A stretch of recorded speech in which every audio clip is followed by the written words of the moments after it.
Descending deep below the Ukrainian capital, these escalators carry crowds of commuters to Kyiv's Golden Gate metro station, about 90 metres underground. It's below freezing at street level. Down here it's even colder. But people don't mind the temperature because at least it's safe. There's an air raid alert as we film, so young and old gather in the station until it's lifted. We've come down here because there's a threat in the center of the city. We always come down here. Sure, I'm worried. I hope all this madness will come to an end and that the Russians will experience everything we've lived through.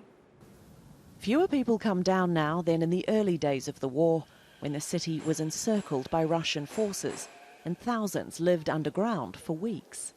Platforms and trains became makeshift camps, crammed with people and their pets, and the few belongings they could carry. Lesia Snegur was on night shift at Lukanyevska metro station when the first explosions struck.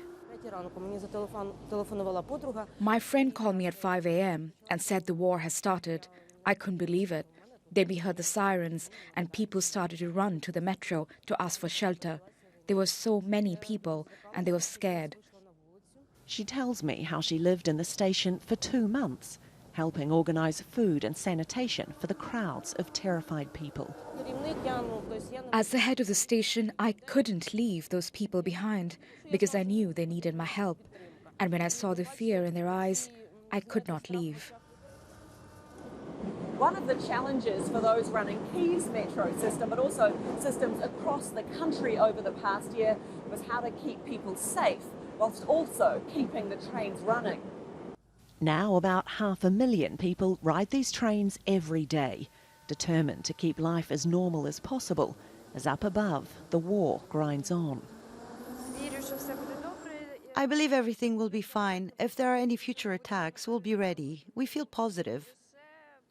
These stations that were once tourist hotspots are now places of refuge and symbols of Ukraine's resilience. Alexi, Al Jazeera, Kyiv.